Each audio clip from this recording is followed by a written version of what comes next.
I'm Katrina and this is Sew and Tare, and today we're gonna do some water bath canning. If you haven't seen the first two lessons, I'm gonna put a link up here to the first lesson of this playlist, and you watch that first, watch the second one second, and then you'll come to this one. Now, with water bath canning, hopefully you've already decided to either use your stock pot or to buy a water bath canner. Both of these are good choices. I canned for years in a stock pot.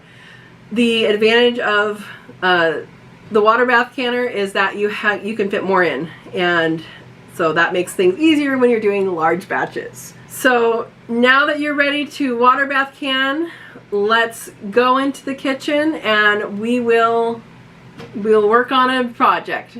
All right, today we are canning peaches. So the peaches can be done in a water bath, and we are just doing peach slices or peach halves, and you can navigate to that on the National Center for Home Food Preservation website or the book that they give. Well, you buy it for free on the website, or would cost on from a book. And so we are doing a light syrup, and I am going to do cold pack. I do have another video comparing cold pack and hot pack. If you want to watch that, it's going to be up here. And you can see the differences. We preferred the cold pack. A lot of the books say the hot pack is a better quality. We preferred the cold pack, so that's what we're doing. It's easier too. It takes less time. So that's what we're doing, and the only thing about the cold pack is that your peaches will float in the jar. If you do the hot pack, then it will just all be in the jar on the bottom. So that's the only thing. If that bothers you, do the other one. Doesn't bother me. Both are safe practices. They're both tasty. So I believe we also did a video on tasting cold pack versus hot pack. I don't remember if it was the same video or not. If it is a different video, I'll put it up here. So we're doing peaches today, and for that we do a light syrup. You can do it in water, you can do it in juice, you can do it in heavy syrup. There are many different ways you can do this, but a light syrup is 9 cups of water and 2 1/4 cups of sugar. You do not need sugar. Sugar, what that does is it preserves the color and some of the taste of the fruit. So it's more of a preserving the color. It's not a safety thing at all. If you wanted to just put peaches in there and with water, then that is fine. What happens with that is you get a slightly less flavorful peach because some of the flavor leaches out into that water. If you have some sugar in that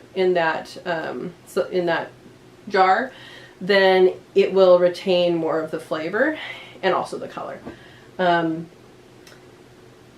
So light syrup is about the same as a fruit juice. So it's very similar to doing it in juice. Very light syrup or light syrup are pretty comparable to a fruit juice. So there you go. Behind here, I'll show you guys, I have my lids going. I am using the Harvest Guard lids. If you are using the regular lids that come with your jars, Ball or Kerr or any of the other ones that they have, go ahead and watch this video here. I put up about lids and what the differences are and how you do it. Between the two types, the metal lids and then the Harvest Guard or Tare, I'm assuming, because I use Harvest Guard.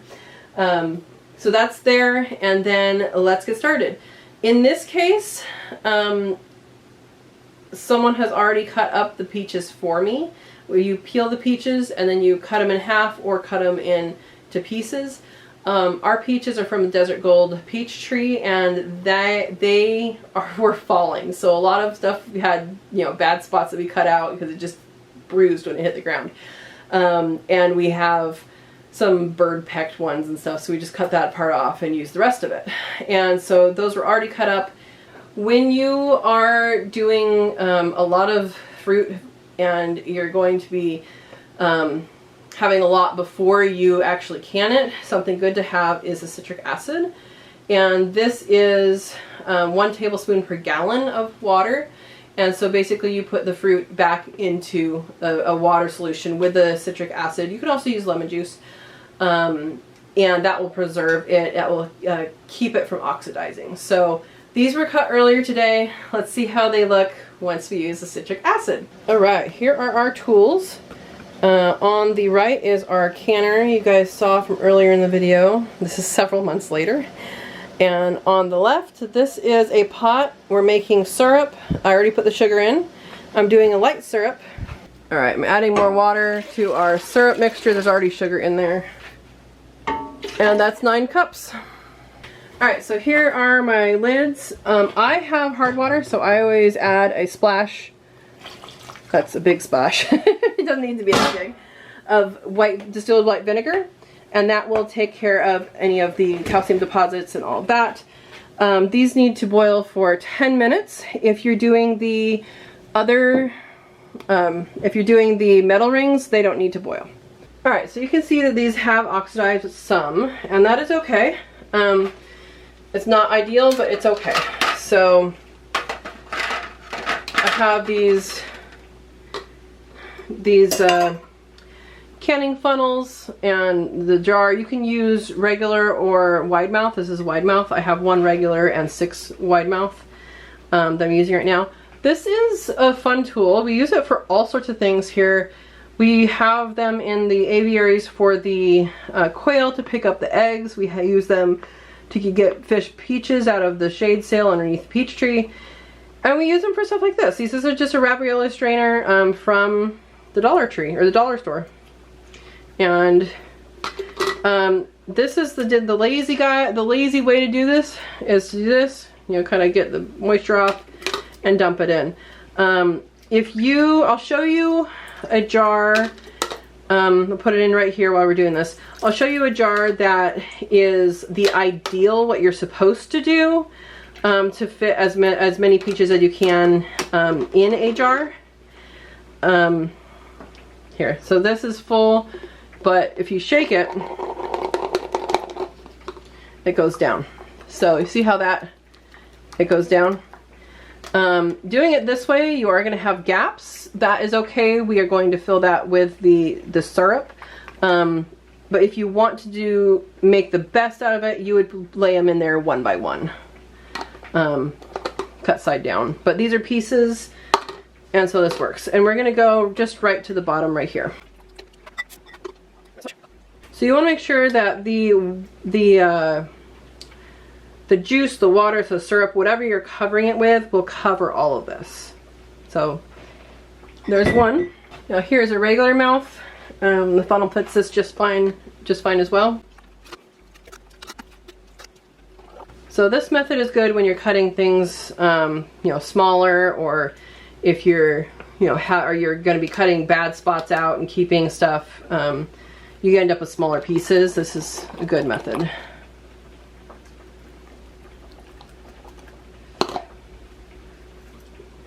So we're just going to keep doing this until they're all full.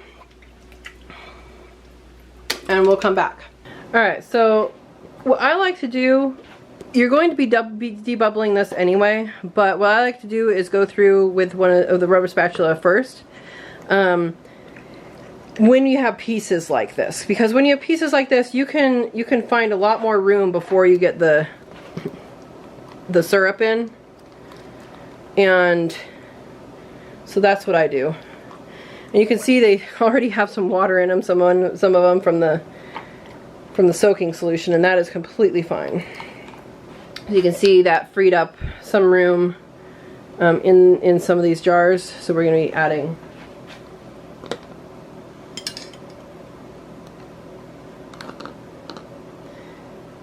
You can use your fingers if they're clean, or use the rubber spatula to add, press things down. I think that one's not going to fit.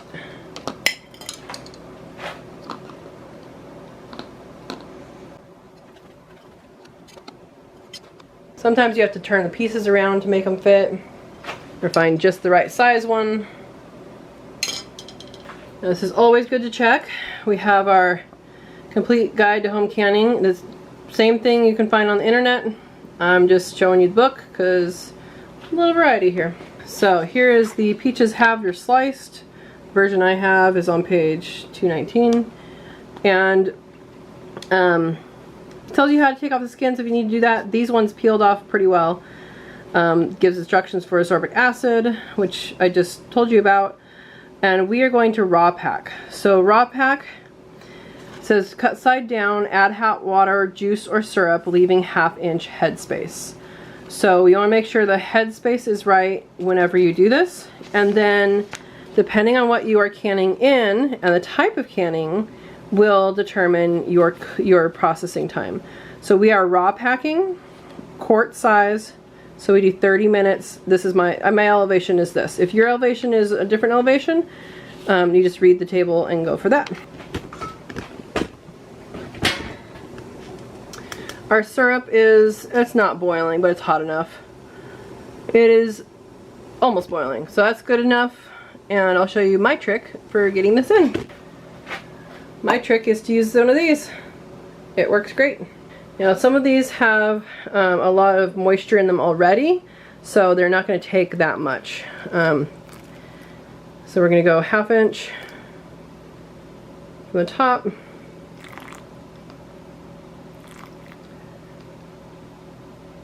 About there.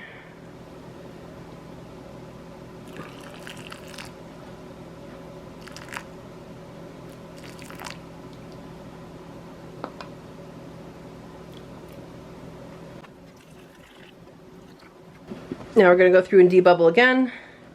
The Mako debubbler tool, you can use that. You can use one of these. You can use a chopstick. I like using the thin rubber spatula because you're not going to like stab any fruit. And so debubbling basically takes all the bubbles out. And got a floaty. And then you want to make sure that the fruit can go all the way under. Now, these are going to float some, so like that one just floated back up, and that's fine. You just need to make sure it's under.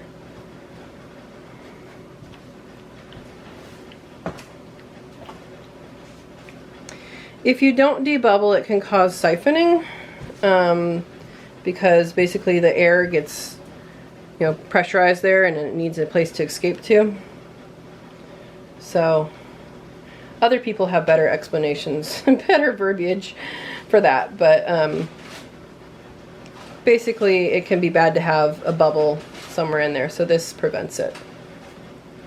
Now this looks like I do need to take one out.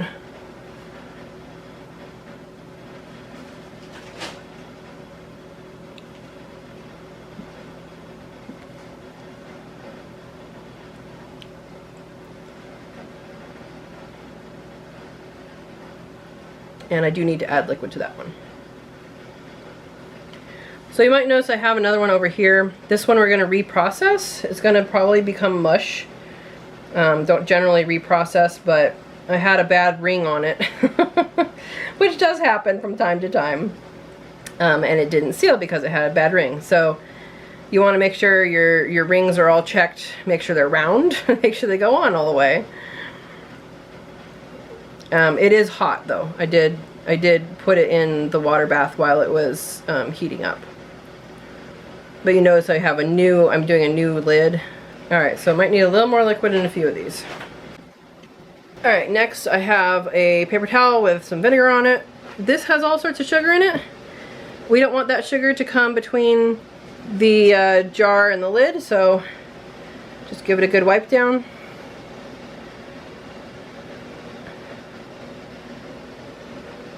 Just to ensure that you're going to have a good seal. Alright, so I did end up just popping in some of those lids, the metal lids. You can use this magnet tool to get it out. I use these to get out my other ones. I'll show you how both of them work. Kind of a tough reach here. For these, I just go like that and bring it over.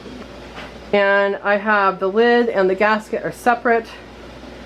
And I just put it on, make sure it's centered. Because this is hot, it will start to kind of suction just by putting it on. Here's how the magnet works. There you go.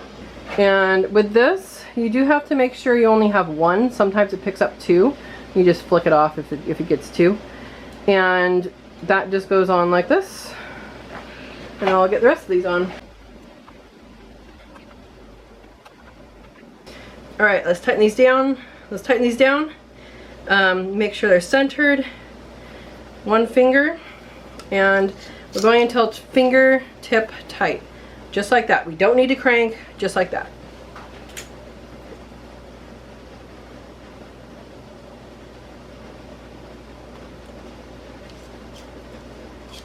If you do close it too much, the air won't be able to get out. And you'll also can make a bulge on the lid, which is not good.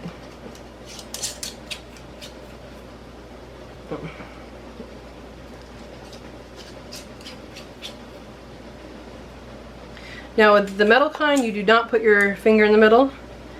You just put it on. And still, it's fingertip tight.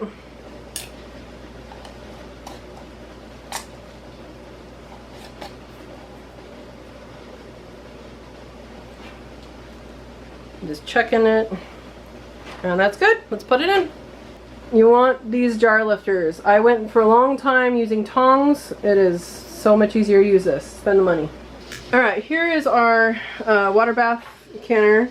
Whenever you water bath, you do want to have a rack. You do want to have a rack in the bottom. And what this does is it gets it off the bottom so that the jars don't break. So you definitely want that. If you don't have one of these, you can use literally anything. I mean, you can use a washcloth, or you can put a bunch of the rings together and put them there. It's just to keep it off the bottom, so the jars don't jump on the bottom. I always put the first ones in by these handles, just because it kind of steadies it a little bit. And this will fit 7 jars, quart jars. And we'll see if we have enough water. You want the water to cover 1 to 2 inches above. We might make it. Yeah, there we go. It made it. So, as you can see, the water has stopped boiling. It's a little bit bubbly now. Our time is going to start once it's actually back up to a boil. So it has to bring up those jars to temperature, and then we'll start the time. But for now, we're going to put the lid on and wait for it to boil. Alright, this is starting to boil, so we're going to set this for half an hour. You set your time for what your appropriate elevation. Alright, this is done. Use a hot pad, pop it open.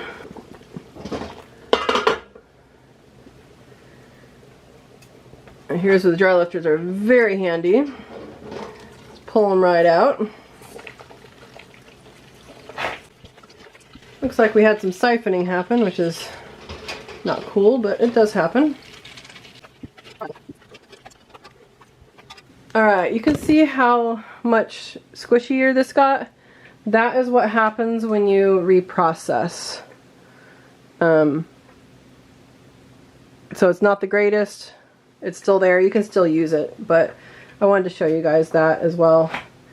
So it's best if you put it in the refrigerator and use it instead. Alright, so for the metal ones, you don't do anything. As this cools, this button's going to pop and it will suck down. And that should happen within probably 8 hours to 12 hours. And you're going to let this sit 12 to 24 hours to let it seal. But with the Harvest Guard ones, I'm assuming Tatler is the same. I don't use them, so I can't tell you, but I'm assuming they are. You're going to pick it up. This is a rag, sorry. You're going to pick it up by the jar. So I'm not picking up I'm not picking it up by the threads and the band, and I'm not picking it up by the lid. I'm actually picking up from the jar. Okay? And I use a hot pad, These are going to be hot, so make sure you use appropriate stuff. And now you want to crank down on it.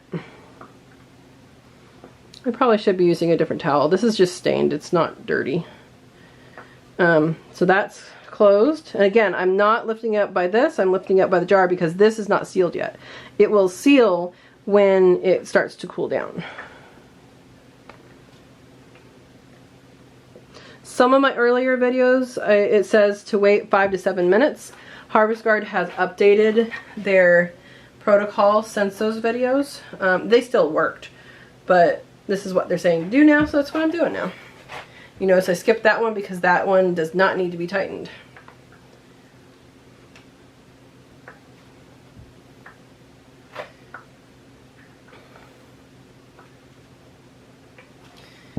Alright, there we go. Thank you for watching. I hope this was helpful. If you have any questions about canning, I always can answer those questions, and I have a live chat every Monday at 6 p.m. You can come and ask your questions and have discussions. Thank you for watching. Please share this with someone who wants to learn how to can, and enjoy the day.